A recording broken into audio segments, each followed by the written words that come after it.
తస్మై శ్రీ గురుమూర్తయే నమ ఇదం శ్రీ దక్షిణామూర్తయే. శ్రీ దక్షిణామూర్తయే ఇదం నమః. సర్వ జగత్ సృష్టి స్థితి లయ కారణభూతుడైన ఆ సదాశివునకు దక్షిణామూర్తి రూపంగా అవతరించి జ్ఞానాన్ని సనకాది ఋషులకు బోధించిన ఆ పరమేశ్వరునకు ఇదిగో నేను నమస్కారం చేస్తున్నాను. ఇదం నమః. ఇదం అనే పదం చేత శారీరకంగా అంటే సాష్టాంగ నమస్కారం చేసినట్టుగా మనకి స్పష్టం అవుతూ ఉంటుంది. అయితే నిన్న నేను మీకు మనవి చేశాను, దక్షిణామూర్తి సదాశివుడు అంటే కేవలం ఎక్కడో కైలాసంలో మనకి పరోక్షంగా నిత్య పరోక్ష ఈశ్వర అని కొంతమంది యొక్క తాత్పర్యం. ఈశ్వరుడు అంటే ఎప్పుడూ పరోక్షంగానే ఉంటాడు, మన కంటి ముందు కానవచ్చేది ఏది ఈశ్వరునితో సంబంధం లేదు అనే ఒక దృష్టికోణం సమాజంలో ఉంది. అది సరికాదు. ఈశ్వరుడు మన కంటి ముందు జగద్రూపంగా భాషిస్తూనే ఉన్నాడు. అయితే విభూతి రూపంగా ఉంటే గాని మనకి గుర్తించటం శ్రమ ఉంది. కనుక గురు రూపంగా ఆచార్య రూపంగా ఆయన నా ముందు భాషిస్తున్నాడు. అట్టి దక్షిణామూర్తికి నమస్కారము. అయితే ఈ లోకంలో ఆ ఈశ్వరుని స్వరూపాన్ని గురించి, ఆత్మ యొక్క స్వరూపాన్ని గురించి అనేక భేదాలు, అభిప్రాయ భేదాలు కనపడతాయి. అభిప్రాయ భేదాలు గలవాళ్ళు చదువు సంధ్యలు లేని అలగా జనం అయితే వాళ్ళ అభిప్రాయానికి విలువ ఏమన్నానా అని తోసిపుచ్చి వేయవచ్చు. కానీ అలాంటి వాళ్ళు కాదు. ఈ అనేక అభిప్రాయాలను వ్యక్తం చేసి జీవుని యొక్క స్వరూపము, ఈశ్వరుని యొక్క స్వరూపము ఇట్టిది సుమా అని లోకాన్ని ఉద్దేశించి బోధించే ఈ వీళ్ళందరూ ఉన్నారే, వీళ్ళందరూ కూడా బాగా అధికంగా చదువుకున్న మహావిద్వాంసులు. సో ఒక మాటలో చెప్పాలంటే పూజ్య స్వామీజీ అన్నారు, ఎడ్యుకేటెడ్ ఫూల్స్ అని అన్నారు. ఎందుకంటే ఫూల్ అంటే తిట్టేం కాదు, అదేదో నిందాపదం అని అనుకున్నారు. మహాకవి షేక్స్పియర్ యొక్క నాటకాల్లో ఫూల్ అనే పాత్ర ఒకటి ఉన్నది.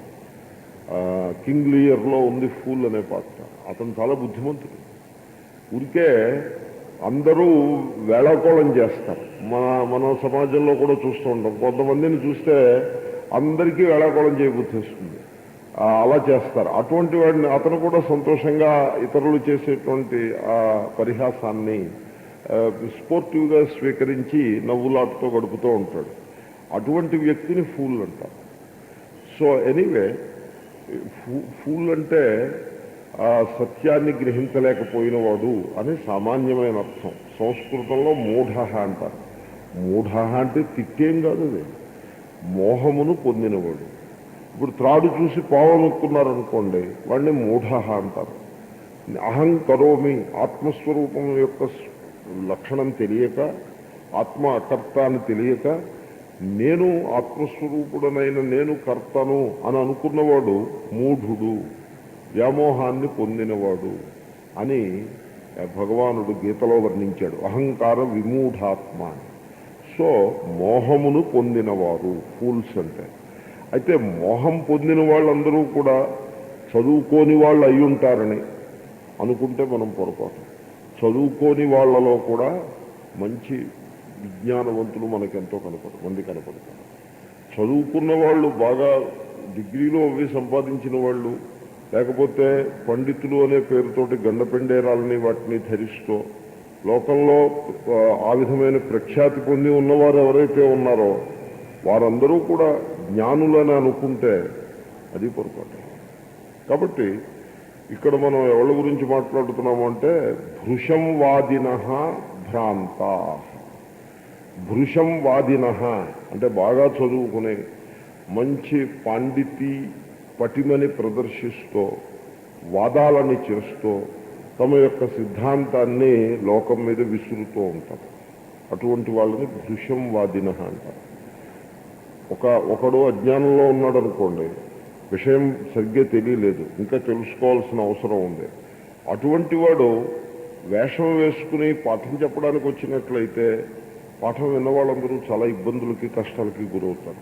ఎంతో వ్యామోహాన్ని సమాజంలో కలిగించిన వాళ్ళు అవుతారు. సో విద్యార్థి దశలో ఉన్న వ్యక్తి విద్యార్థిగా ఉండాలి. వయస్సుని బట్టి సంబంధం ఏం కాదు. 50 ఏళ్ల దాకా విద్యార్థిగా ఉన్నారు కదా, ఇంక ఇప్పుడు 50 ఏళ్ళు దాటే కనుక ఇంక ఇప్పుడు ఈయన ఉపాధ్యాయ పాఠం చెప్పచ్చు అని అలాగంటూ వ్యవస్థ కాదు. శుకమహర్షి టీచర్గా భాగవతానంతని బోధించిన వాడు శుకమహర్షి. శుకమహర్షి వయస్సు ఎంత అనుకుంటున్నారు? 16 ఏళ్ళు 17 ఏళ్ళు ఆయన భాగవతం బోధించేప్పటికీ. ఆయన దగ్గర ఉన్న వాళ్ళందరూ కూడా పెద్ద పెద్ద ముదుసలందరూ కూర్చుని పాఠం వినేవారు. దక్షిణామూర్తి కూడా అంతే.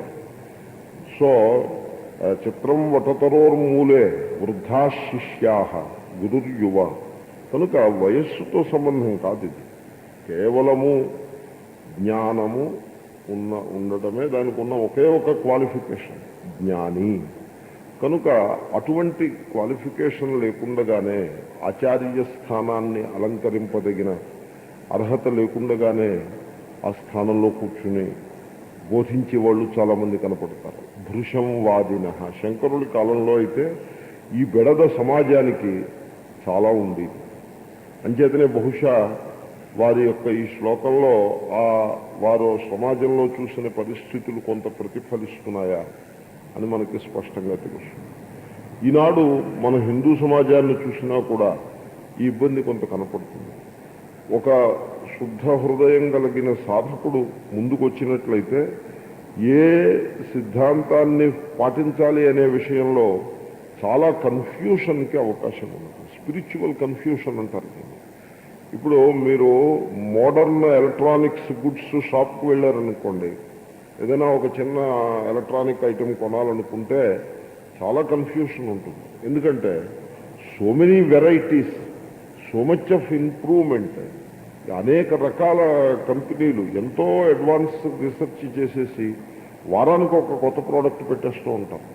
దాంతో మనకు కావాల్సింది కొనుక్కోవాలంటే ఓ 10 రకాలు ఉంటాయి అక్కడ. ఏది కొనుక్కోవాలో తెలీదు, మనస్సు అంతా కూడా చెడిపోతుంది. కాబట్టి మనం సెలెక్ట్ చేసుకోవడం కంటే ఆ సబ్జెక్టు తెలుసున్న వాడిని ఎవరినో తీసుకెళ్లి సెలెక్ట్ చేయించుకుంటే మంచిది అని అనిపిస్తుంది. ఈ స్పిరిచువల్ ఫీల్డ్ కూడా ఇంచుమించు సిమిలర్గా ఉన్నది. ఎలక్ట్రానిక్స్లో ఎంత డెవలప్మెంట్లో దీంట్లో కూడా అంత డెవలప్మెంట్.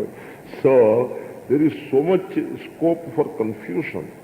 ఎందుకంటే భృశం వాదిన అందరూ కూడా తాము ప్రతిపాదించేటువంటి ఏ అభిప్రాయం గలదో దానిని చాలా బలంగా బల్లగుద్ది మళ్ళీ ప్రతిపాదిస్తూ ఉంటారు.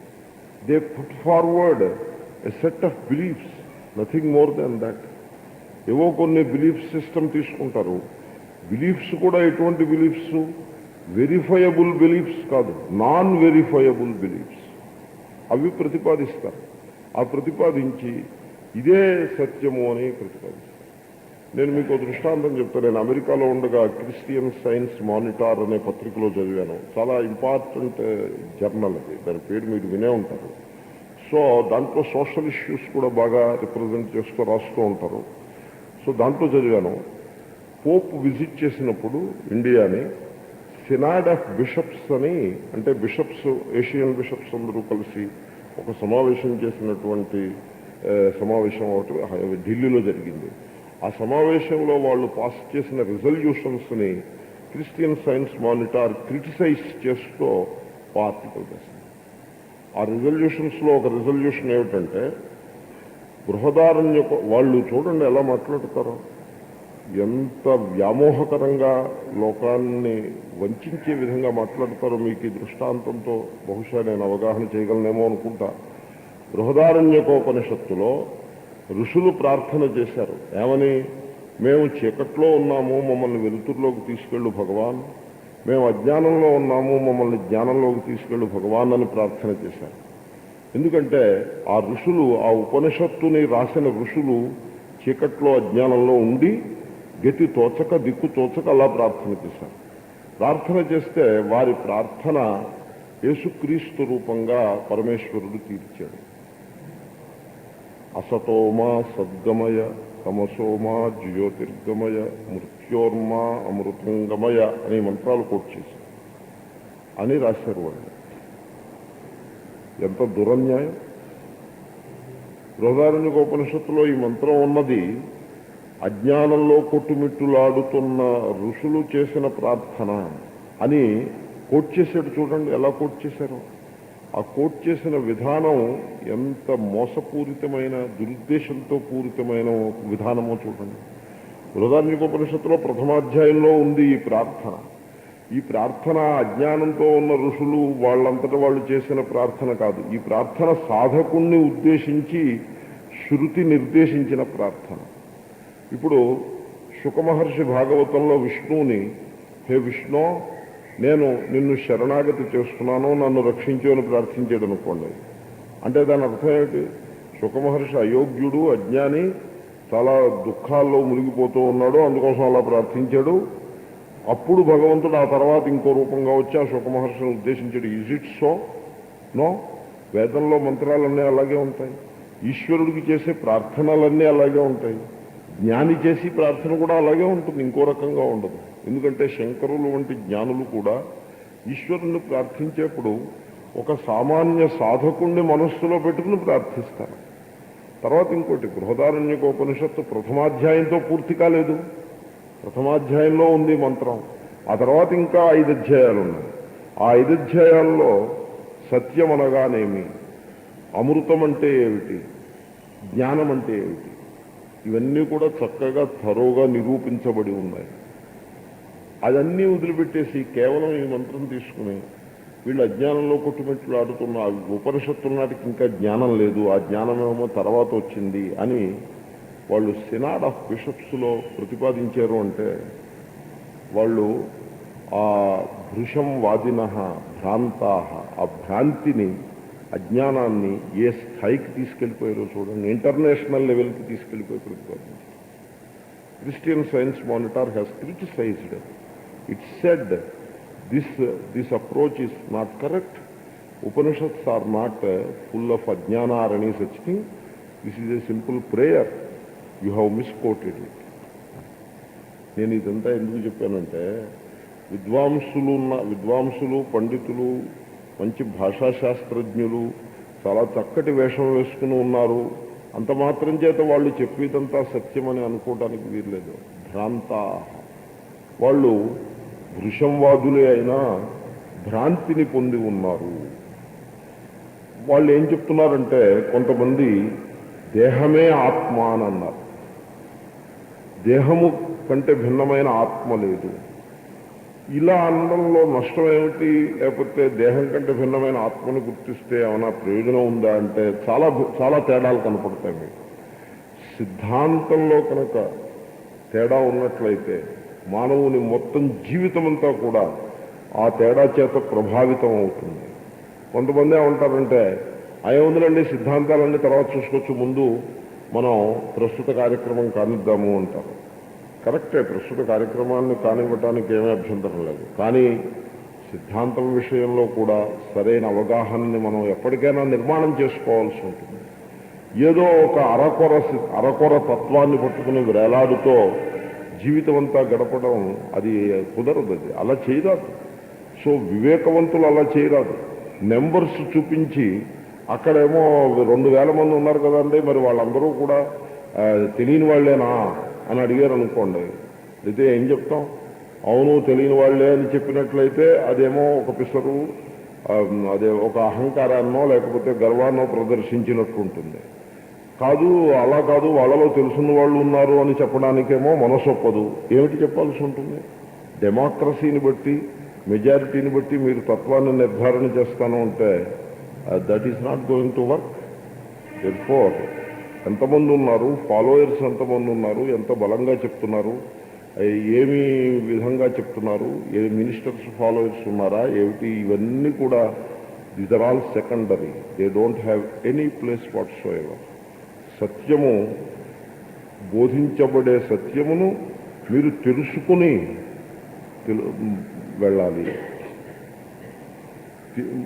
ఎవడి జీవితంలో వాడు అర్థం చేసుకుని ముందుకు వెళ్ళాల్సిందే. అంతేగా. బికాజ్ వేదాంతం బోధించే సత్యము it's not a set of beliefs ప్రతిపాదిస్తారు. నువ్వు ఈ విధంగా కనుక ఈ ఆరాధన చేసినట్లయితే స్వర్గానికి వెళ్తావు. It's a belief system. It is good only, దాంట్లో తప్పేం లేదు. ఒక మంచి ఆరాధనా పద్ధతిని మనం చేపట్టినట్టు అవుతుంది. But it is a belief system that you cannot, that is a fact, you cannot alter that situation. వెరాజ్ ఇప్పుడు నేను నిన్న అద్వేష్ట సర్వభూతానాం గురించి చెప్తున్నా. It is not a belief system, అది ఒక జీవితం. అది సో అది ప్రతి అంశంలోనూ మీరు చూడొచ్చు, అనుభవానికి తెచ్చుకోవచ్చు. ప్రతి అంశము తెలుసుకోదగ్గదే, దాంట్లో బిలీవ్ చేయాల్సింది ఏమీ లేదు. ఓ మహాత్ములు ఇలా ఉంటారట కాబోలు, పూర్వం వ్యాసుడు శుకుడు అలా ఉండేవారట అని అలా మీరు బిలీవ్ చేయాల్సిందేం లేదు. అటువంటి మహాత్ములు ఈనాడు ఉన్నారు. మీరు అటువంటి స్థాయికి ఎదగవడానికి అవకాశం ఉన్నది. కాబట్టి so the teaching and its importance మనం గ్రహించినట్లయితే ఇగో ఈ భ్రాంతాహ భృశంవాదిన అనే ఇబ్బందుల నుంచి మనం బయటపడగలుగుతాము. ఎనీవే, కొంతమంది పెద్ద విద్వాంసులు ఏమని చెప్పారంటే దేహమే ఆత్మ అని అన్నారు. ఆత్మ అనగానేమి? ఆత్మ అంటే నేను, నా స్వరూపమేమి? బ్రహ్మ లేక ఈశ్వరుడు, ఆ ఈశ్వరుని స్వరూపమేమి అనే విషయాల్లో అనేక మంది అనేక విధాలుగా చెప్తున్నారు. ఏవో చెప్తున్నారు. వాళ్ళు చెప్పేదానికి మనం బిలీఫ్ సిస్టమ్గా కనపడుతుంది తప్పిస్తే nothing more than that. Anyway, ఆత్మ యొక్క స్వరూపమేమి అన్నట్లయితే దేహమే ఆత్మ. మనం దేహాన్ని చూసే ఆత్మ అనుకుంటున్నాం కదా, ఇది నేను అని అనుకుంటున్నాం. దేహానికి దెబ్బ తగిలితే నాకు దెబ్బ తగిలింది, దేహానికి సుఖంగా ఉంటే నాకు సుఖంగా ఉంది, సరిపడింది. దేహమే ఆత్మ. దేహమే ఆత్మ అని తెలియటానికి వాడు విద్వాంసుడు కానక్కర్లేదు. మామూలుగా చదువుకోని వాడు, పల్లె పడుచులకు కూడా తెలుస్తుంది. దేహమే ఆత్మ అని పిల్లవాళ్ళకు కూడా తెలుస్తుంది, చిన్న పిల్లవాళ్ళకు కూడా తెలుస్తుంది.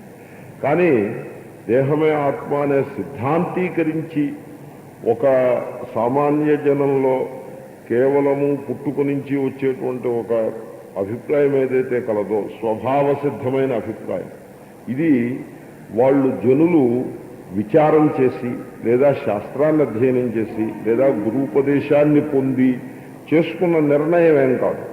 అది తల్లిదండ్రులు అలా నేర్పారు పిల్లలకి, ఆ తల్లిదండ్రులకి వాళ్ళ తల్లిదండ్రులు అలా నేర్పారు. ఆ రకంగా ఒక అంధ పరంపరగా వస్తున్నటువంటి విషయమే కానీ దాంట్లో విచారం చేసి నిర్ణయించుకున్న సత్యమేం కాదు. కానీ వీళ్ళేం చేస్తారు, ఈ పండితులు అనబడేవాళ్ళు భృశంవాదిన అటువంటి ఒక విషయాన్ని, సమాజంలో సామాన్యంగా అందరికీ తెలుసున్న విషయాన్ని తీసుకుని దానిని ఒక సిద్ధాంతం కింద ప్రతిపాదిస్తారు, దాన్ని ఫిలాసఫైజ్ చేస్తారు, దాన్ని ఒక రూల్స్, ఒక సిస్టమ్ ఆఫ్ ఫిలాసఫీ కింద మన ముందు ప్రతిపాదిస్తామో ఇదేదో కొత్త విషయం చెప్తున్నాడే అని అనిపిస్తుంది. ఈ నాస్తిక సిద్ధాంతం అటువంటిది.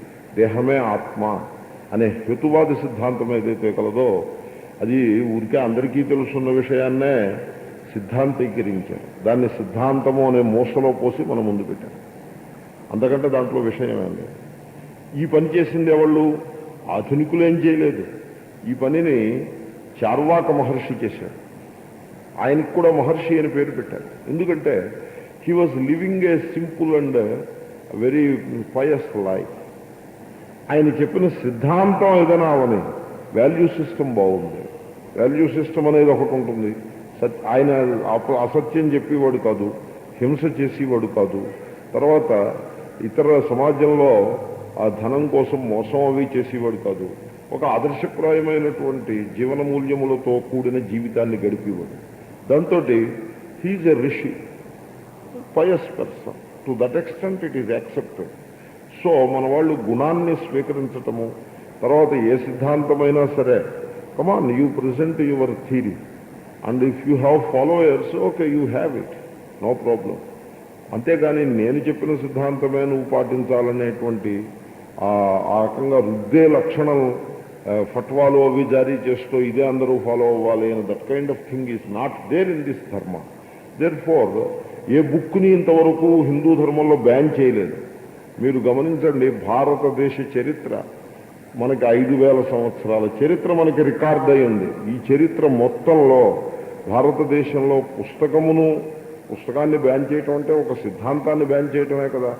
పుస్తకమును బ్యాన్ చేసిన సందర్భం మొట్టమొదటిసారిగా రాజీవ్ గాంధీ గారు బ్యాన్ చేశారు. అంతవరకు భారతదేశ 5,000 సంవత్సరాల చరిత్రలో లేదు బ్యాన్ చేయటం. సో ఆ దృష్టి లేదు. కాబట్టి చార్వాక మహర్షి ఆయన చెప్పే అభిప్రాయం లోకంలో ఉంది, పుస్తకాల్లో రికార్డ్ అయి ఉంది, ఫాలోయర్స్ కూడా ఉన్నారు. నిజానికి చార్వాక ఆశ్రమం కూడా ఉంది. సో ఆయన చార్వాకుడు. తర్వాత బృహస్పతి, వేద మంత్రాల్లో కూడా బృహస్పతి అనే ఒక పండితుడు, దేవ పండితుడు, ఆయన దేవతల్లో పండితుడు, అంటే మంచి ప్రజ్ఞాశాలి, లోకంలో ప్రఖ్యాతి గల పండితుడు అనే అభిప్రాయం. దేవ అంటే ప్రకాశ అనర్థం, బాగా ఇల్యూమినేటెడ్, సో వెల్ నోన్ అని అర్థం. అటువంటి పండితుడు ఒక ఆయన ఇదే సిద్ధాంతాన్ని బాగా ప్రతిపాదించాడు. జాబాల మహర్షి అనో మహర్షి ఉన్నాడు, రామాయణంలో వస్తాడు ఆయన. శ్రీరాముడి దగ్గరికి భరతుడు వెళ్ళినప్పుడు భరతుని క్యాబినెట్లో కొంతమంది ఋషులు ఉండేవారు. భరతుడి దగ్గర 2 రకాల క్యాబినెట్స్ ఉండేవి, దశరథుడి దగ్గర 2 రకాల క్యాబినెట్స్ ఉండేవి. ఒక క్యాబినెట్ ఎకనామిక్ అండ్ సోషల్ అఫైర్స్ని చూసే క్యాబినెట్, ఒకటి ధర్మానికి సంబంధించిన క్యాబినెట్ ఒకటి ఉండేది, అడ్వైజరీ రోల్ ప్లే చేస్తాం. ఆ క్యాబినెట్లో జాబాల మహర్షి ఒక ఆయన. మహర్షి వాల్యూ సిస్టమ్ తెలుసున్నవాడు, pious person, so he was inducted into the cabinet. So భరతుడితో పాటు ఆయన కూడా వస్తాడు శ్రీరాముడిని వెనక్కి రమ్మని చెప్పడానికి చిత్రకూట పర్వతం దగ్గరికి. అక్కడ దేహమే ఆత్మ, కాబట్టి దేహభిన్నమైన ఆత్మ వేరుగా ఏం లేదు. ఏనాడు దశరథ మహారాజు మరణించినాడో ఆనాడే దశరథుడు అనే మాట అంతమైనది. కాబట్టి ఆయనకి ఇచ్చినటువంటి ప్రతిజ్ఞలు అన్నీ కూడా పూర్తిగా పోయాయి. పరలోకం ఇదంతా కూడా బోగస్, కమ్ బ్యాక్ అని ఒక సిద్ధాంతాన్ని జాబాల మహర్షి ప్రతిపాదిస్తాడు. శ్రీరాముడు దానిని ఖండిస్తూ సమాధానం చెప్తాడు. రామాయణంలో అయోధ్యాకాండలో చాలా గంభీరమైనటువంటి ప్రసంగం. సో ఈ విధంగా అనేక మంది మహర్షులు దేహమే ఆత్మ అనే వాదాన్ని లోకం మీద విసిరి వాళ్ళు ముందుకు వచ్చారు. ప్రాణం, ఇంకొక అపర చార్వాక అని ఇంకొక ఆయన ఉన్నాడు. చార్వాకుని తరువాతి కాలంలో వచ్చిన ఆయన పేరు అపర చార్వాక, అదే సంప్రదాయానికి చెందినవాడు. ప్రతిదానికి ఓ సంప్రదాయం ఉంటుంది. సో రాక్షసులకు కూడా సంప్రదాయాలు ఉంటాయి, అసురులకు కూడా సంప్రదాయాలు ఉంటాయి. నేను సంప్రదాయం అంటే తెలుసు. నేను కెంటాకీ అనే రాష్ట్రానికి ఒక చోటుకు వెళ్ళాను. అక్కడ వాళ్ళు నాకు ఒక మ్యూజియం ఒకటి ఉంది చూపిస్తా ఉన్నారు. ఏం మ్యూజియం అండి అంటే కెంటాకీ ఫ్రైడ్ చికెన్ అని ఒకటి ఉందండి. అది చాలా ప్రపంచ ప్రఖ్యాతి చెందినటువంటి తినే పదార్థం, ఖాద్య పదార్థం. అది ఎలాగ కనిపెట్టారు, దాని సంప్రదాయం ఇదంతా కూడా మ్యూజియంలో భద్రపరిచి ఉన్నాయి. అది చూద్దాం రండి అంటే నేను చెప్పాను చాలండి, అలాంటి మ్యూజియం నాకేం అక్కర్లేదు. ఈ పశుహింస దాంట్లో మళ్ళీ దానికి ఒక సంప్రదాయం, అదో మ్యూజియం ఏమీ అక్కర్లేదు అని చెప్పాను. సో దానికి కూడా ఒక మ్యూజియం ఉంది, ఓ సంప్రదాయం, ఓ పరంపర ఉంది. కాబట్టి పరంపర లేనిదే ఉంది. ఎనీవే, చార్వాక మహర్షి యొక్క పరంపరలో తరువాతి కాలంలో వచ్చిన ఆయన అపర చార్వాకుడు. ఆయన అన్నాడు, దేహము ఆత్మ ఎలా అవుతుంది, ప్రాణము ఆత్మ. ఎందుకంటే మరణించిన శవాన్ని పట్టుకునే ఆత్మను ఎలా అనగలము? మరణించిన డెడ్ బాడీకి బతుకున్న వాడికి భేదం అనేది ప్రధాన భేదము ఈ ప్రాణము, అంటే మెటబాలిక్ ఫోర్సెస్, తర్వాత గాలి పీల్చుకోవటం, విడిచిపెట్టడం, రెస్పిరేటరీ ప్రాసెస్, వీటన్నిటికీ ఆధారంగా ఉండేటువంటి ఏ ప్రాణశక్తి కలదో అది ఏ ఆత్మ. ఇంకొక ఆయన వచ్చి తర్వాత అంటాడు, ఇంద్రియాణ్యపి, ఇంద్రియములే ఆత్మ అని అంటాడు. అంటే నేను నడుస్తున్నాను, అహంగచ్చామి అని ప్రయోగం ఉన్నది. దీంట్లో నడక అనే కర్మని చేసేది ఏమిటి? ఇంద్రియములు, అంటే కాళ్ళు నడుస్తున్నాయి. అలాగే అహం పశ్యామి, నేను చూస్తున్నాను, కళ్ళు చూస్తున్నాయి. అహం శృణోమి, నేను వింటున్నాను, చెవులు వింటున్నాయి. ఇంద్రియాలు చేసి కర్మని తాను చేస్తున్న కర్మగా మానవుడు ప్రతిపాదిస్తున్నాడు కనుక ఇంద్రియములే ఆత్మ. తర్వాత దేహము అంటే, దేహం అంటే అది పంచభూతముల యొక్క సమాహారం కదా. కానీ దేహము అనే దానికి అర్థం ఏమిటి? ఏ సిరీస్ ఆఫ్ సెన్సేషన్స్, అది మాత్రమే దేహం అనగా. దేహం అంటే ఏమిటనుకుంటున్నారు? వ్రేళ్ళు అనే సంగతి మీకు ఎలా తెలిసింది? ఆ వ్రేళ్ల యొక్క సెన్సేషన్, సెన్స్ ఆఫ్ టచ్ ఉంది. కన్ను అనే సంగతి ఎలా తెలిసింది? సెన్స్ ఆఫ్ సీయింగ్, ఒక రూపగ్రహణం చేసిన వెంటనే అది ఒక సెన్సేషన్, నెర్వస్ సెన్సేషన్. చెవి వింటోంది, శబ్దము యొక్క సెన్సేషన్స్, ఈ మొత్తం శరీరంలో పాదాగ్రం దగ్గర నుంచి కేశాగ్రం దాకా ఉన్నటువంటి ప్రతి కణము కూడా ఆ నెర్వ్ ఎండ్స్ ఉన్నాయి. ఆ నెర్వ్ ఎండ్స్ ద్వారా సెన్సేషన్స్ వస్తున్నాయి. నేను బాడీని ఫీల్ అవుతున్నాను. నేను బాడీని ఫీల్ అవుతున్నానంటే ఏం ఫీల్ అవుతున్నాను? సెన్సేషన్స్ ద్వారా. I'm sitting here, so the thighs are touching, the sense of touch I feel. ఇవన్నీ మెడిటేషన్లో మీరు చూస్తూనే ఉంటారు. So sense of touch. తర్వాత గాలి పీలుస్తూ అబ్జర్వ్ చేసినట్లయితే, so cold air going inside, hot air coming outside, it is again a sensation. So fan బాగా గాలి తగులుతోంది అనుకోండి, నా దేహానికి గాలి తగులుతోంది అనే సంగతి మీకు ఎలా తెలిసింది? ఏ సిరీస్ ఆఫ్ సెన్సేషన్స్ని మనం గ్రహిస్తాం, నెర్వ్ కరెంట్స్ ద్వారా గ్రహిస్తాం. ఈ సెన్సేషన్స్ అన్నింటినీ కూడా బ్రెయిన్ అనలైజ్ చేస్తుంది. కాబట్టి ది బాడీ కాన్సెప్ట్, బాడీ దేహము అనే భావన ఏది కలదో, ఈ భావన it is a product of a series of sensations. కాబట్టి దేహము అనేది మాంసము, రక్తము, మజ్జ, ఎముకలు అది కాదు దేహం అంటే. దేహము అంటే ఈ సెన్సేషన్స్ అన్నింటి యొక్క సామూహిక భావనయే దేహము. కనుక ఇంద్రియములు సెన్సేషన్స్కి మూలం కనుక ఇంద్రియములే దేహము అని వాళ్ళు ఆ రకంగా, వాళ్ళేం దేవాంతులు, చాలా తెలివైన వాళ్ళు, తక్కువ వాళ్ళు కాదు, మంచి బుద్ధిమంతులు, సుషంవాదిన. సో ఆ విధంగా వాళ్ళు ప్రతిపాదన చేస్తారు. ఇంకొక వర్గం ముందుకొచ్చి చలాం బుద్ధిం, సో ఫ్లిక్కరింగ్ కాన్షియస్నెస్ అని. ఇప్పుడు చాలా బుద్ధిమంతులు వాళ్ళు క్షణిక విజ్ఞానవాదులు అని అంటారు. బౌద్ధ సంప్రదాయానికి చెందిన వాళ్ళు. బౌద్ధులలో 4 తెగలు ఉన్నారు. బుద్ధుడు ఒకడైతే బౌద్ధులలో 4 తెగలు ఎందుకు ఉండాలంటే బుద్ధుడు చెప్పింది వీళ్ళకి అర్థం కాలేదని మనకి స్పష్టం అవుతుంది కదా. అంచేతనే 4 తెగలు వచ్చారు. లేకపోతే 4 తెగలు ఎందుకు ఉండాలి? ఒకే తెగ ఉండాలి. బుద్ధగీత, బుద్ధుడు చెప్పిన ధమ్మపథము మీరు చదివినట్లయితే అది ఉపనిషత్తులకి చాలా అనుకూలంగా ఉంటుంది. బుద్ధుడు ఎంత అద్భుతంగా మాట్లాడతాడంటే, తైత్రీయోపనిషత్తు చదివిన దానికి ధమ్మపథం చదివిన దానికి నాకు తేడా ఏం కనపడలేదు. బేసికల్గా నేను అంత లోతుగా చదవలేదు, బట్ సూపర్ఫిషియల్గా this is the impression which I got. Anyway, so క్షణిక విజ్ఞానవాదులు అని ఆ 4 తెగలలో ఒకళ్ళు. వాళ్ళు అంటారు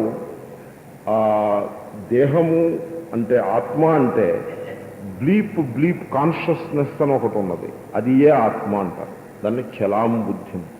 మీరు చూడండి, ఒక చైతన్యం ఒకటి ఉన్నది. ఆ చైతన్యము వెలిగి ఆరిపోతూ ఉంటుంది. క్షణం ఉంటుందంతే, మళ్ళీ ఆరిపోతుంది, మళ్ళీ ఇంకో క్షణం ఉంటుంది, ఆరిపోతుంది.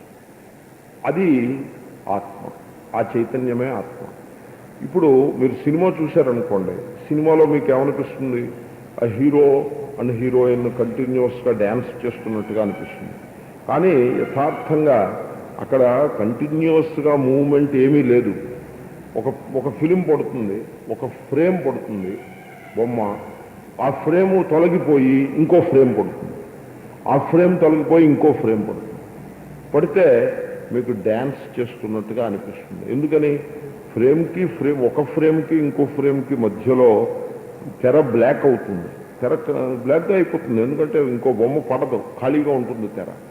కానీ ఫ్రేమ్ పడి బొమ్మ, మళ్ళీ బ్లాక్ అయ్యి తెర, మళ్ళీ ఇంకో ఫ్రేమ్ పడి, మళ్ళీ బ్లాక్ అయ్యి, మళ్ళీ ఇంకో ఫ్రేమ్ పడి, ఈ మొత్తం సీక్వెన్స్ అంతా కూడా ఒక స్పీడ్ దాటి జరుగుతుంది. ఒక స్పీడ్ దాటి ఎప్పుడైతే జరుగుతుందో ఆ బ్రేక్ మీ కన్ను గ్రహించలేదు. కంటికి రిజల్యూషన్ పవర్ కొంత ఉన్నది. సో సెకండ్కి 16 ఫ్రేములు కనుక మీరు నడిపినట్లయితే, ఆ స్పీడ్ తోటి కనుక వాటిని మార్చినట్లయితే మీ కన్ను గ్రహించలేదు. నేను థామస్ ఆల్వా ఎడిసన్ అనే పేరు విని ఉంటారు, పెద్ద సైంటిస్ట్. ఆయన పుట్టినటువంటి నగరం ఉంది. అక్కడ ఆయన మహాజ్ఞాని, గొప్ప ఋషి, అనేక గొప్ప విషయాలను కనిపెట్టినవాడు. కాబట్టి ఆయన పుట్టిన ప్రదేశం చూడాలనే ఒక పట్టుదలతోటి నా క్లాసెస్ అక్కడ అయినప్పుడు ఆ మ్యూజియం చూడడానికి వెళ్ళాను. వెళ్తే ఈ ఫస్ట్ మోషన్ కెమెరాని, అంటే ఫస్ట్ సినిమా కెమెరాని థామస్ ఆల్వా ఎడిసన్ కనిపెట్టాడు. అది ఎలా ఆయన ఉపయోగించిన ప్రిన్సిపుల్ నాకు చూపించారు. ఆయన ఏం చేశాడంటే, ఒక హీరోయిన్ డ్యాన్స్ చేస్తున్న బొమ్మలు ఒక 50 బొమ్మలు కాగితం మీద గీశాడు సీక్వెన్స్గా, పెన్సిల్ తోటి గీసి ఆ బొమ్మలన్నింటినీ చిన్న బుక్కు కింద కుట్టాడు. కుట్టి ఇలా పట్టుకున్నాడు ఆ బుక్కుని. పట్టుకుని టిక్కని ఇలా తిప్పితే ఒక కాగితం తర్వాత ఒక కాగితం పైకి వస్తుంది. చూడండి, ఇప్పుడు నోట్ల కట్ట ఉందనుకోండి, రూపాయి నోట్ల కట్ట తీసుకుని మీరు టంగని ఇలా అన్నారనుకోండి, ఆ నోట్లన్నీ ఒకదాని మీద ఒకటి పడుతూ వస్తాయి కదా. ఆ విధంగా ఆ బుక్ నేను అలా అంటే అక్కడ ఆ హీరో హీరోయిన్ డ్యాన్స్ చేస్తున్నట్టుగా కంటికి కనపడుతుంది. ఆ పుస్తకం చూశాను నేను, వాళ్ళు చూపించారు నాకు, చూడండి ఇప్పుడు చూడండి అన్నారు, అని ఇలా పుస్తకం ఇలా అన్నారు, అంటే డ్యాన్స్ చేస్తున్నట్టే అనిపిస్తుంది. ఎందుకని? ఒక కాగితం తర్వాత ఇంకో కాగితం సెపరేట్ ఫ్రేమ్స్ అవి. Each page is one frame. ఒక ఫ్రేము చూస్తాం మనం, ఆ ఫ్రేమ్ కింద పడిపోతుంది, దాని తర్వాత ఫ్రేమ్ ముందుకు వస్తుంది, అది కింద పడుతుంది, దాని తర్వాత ఫ్రేమ్ ముందుకు వస్తుంది, అలా జరుగుతూ ఉంటుంది. ఒక ఫ్రేమ్కి రెండో ఫ్రేమ్కి మధ్యలో బ్లాంక్ కూడా ఉంటుంది. కానీ కన్ను అవన్నీ చూడలేదు. కంటికి ఒక కంటిన్యూటీ ఫీలింగ్ వచ్చేస్తుంది. ఆ కంటిన్యూటీనే కన్ను గ్రహిస్తుంది. సో వాళ్ళు డ్యాన్స్ చేస్తున్నట్టు కనపడుతుంది. పుస్తకం పేజీలు ఇలా తిప్పడంలో ఆ దృశ్యం నేను చూశాను. ఇదే ప్రిన్సిపల్ మోషన్ కెమెరాలో థామస్ ఆల్వా ఎడిసన్ ఉపయోగించాడు అని ఆ కెమెరా కూడా ఉంది అక్కడ.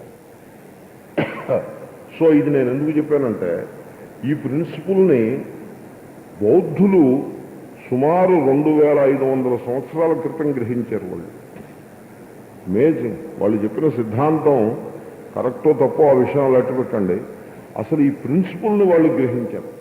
ఫ్రీక్వెన్సీ అనే పదాన్ని మొట్టమొదటిసారిగా ప్రయోగించిన వాళ్ళు క్షణిక విజ్ఞానవాదులు. వాళ్లకు ఉన్నంత బుద్ధిశక్తి ఇంకా ఎవరికి లేదు. మంచి తార్కిక పటిమ వాళ్ళలో ఉన్నది. అంచేతనే మేము వేదాంతంలో కూడా క్షణిక విజ్ఞానవాదుల యొక్క సిద్ధాంతాన్ని కొన్ని అంశాలలో యథాతథంగా స్వీకరిస్తాం. గౌడపాదాచార్యుడు మాండూక్య కారికల్లో క్షణిక విజ్ఞానవాదులతో భుజం భుజం కలిసి నడుస్తుంది. అంచేతనే కొంతమంది ద్వైతవాదులు శంకరులను ఏమన్నారంటే, ఈయన ప్రచ్ఛన్న బౌద్ధుడు అని అన్నారు. బుద్ధుడే మళ్ళీ దొంగ వేషం వేసుకుని విభూతి గట్టిగా పెట్టుకుని మన ముందుకు వచ్చాడు అని అన్నారు. మేమన్నాము, ప్రచ్ఛన్న బౌద్ధం కర్మే వచ్చింది, ఓపెన్ బౌద్ధులమే. ఏం బుద్ధుడంటే దశావతారాల్లో ఒకటి, కలియుగే బుద్ధావతారే అని ఉంది కదా. బుద్ధుడు చెప్పినటువంటి సిద్ధాంతాలు, ఉపనిషత్ సిద్ధాంతాలు ఏకరూపంగా ఉన్నప్పుడు ఈ మాట బుద్ధుడు చెప్పాడు అని కోట్ చేయటంలో, బుద్ధుణ్ణి ప్రశంసించటంలో, బుద్ధుడు చెప్పినంత మాత్రాన్ని తప్పవుతుందని నువ్వెందుకు అనుకుంటున్నావు? అలాగా అంటే నిర్ణయం ఏం లేదు. బుద్ధుడు మన భారతదేశంలో జన్మించినటువంటి ఆ ఈశ్వరుని యొక్క అవతారం అది. కాబట్టి దీంట్లో ప్రచ్ఛన్నం ఏముంది? We're open. I'm proud to say that Shankara followed certain aspects of Buddhistic philosophy in toto. I am proud to say that. దాంట్లో సిగ్గుపడాల్సింది ఏం లేదు. శంకరుడు ఫాలో అయింది కూడా కాదు నిజానికి. గౌడపాదాచార్యుడు శంకరుని పరమ గురువు మాండూక్య కారికల్లో ఆ క్షణిక విజ్ఞానవాదంలో ఉండే కొన్ని అంశాలని బాగా తీసుకుంటారు. జగత్తు యొక్క మిథ్యాత్వాన్ని నిరూపించటంలో క్షణిక విజ్ఞానవాదం యొక్క వాదమును మించినటువంటి తర్క పటిమ ఇంకెక్కడా మనకి కానరాదు. కానీ వాళ్ళు ఒకచోట పప్పులో కాలేస్తారు. వాళ్ళు ఏమన్నారంటే, ఈ బ్లీప్ కాన్షియస్నెస్ అంటే ఫ్లిక్కరింగ్ కాన్షియస్నెస్ మించి వేరే ఆత్మ లేదన్నారు. వాళ్ళు ఏం చేశారంటే, మనస్సుని గుర్తుపట్టి మనస్సుకి చైతన్యాన్ని ప్రసాదించే ఆత్మని గుర్తుపట్టలేక మనస్సే ఆత్మని భ్రమపడ్డారు వాళ్ళు. ఎందుకంటే మనస్సు సరిగ్గా అలాగే పనిచేస్తుంది. మనస్సు పనిచేసే తీరు సినిమా తెర మీద ఆ కెమెరా బొమ్మలు పనిచేసే తీరుకి ఏమీ భేదం లేదు.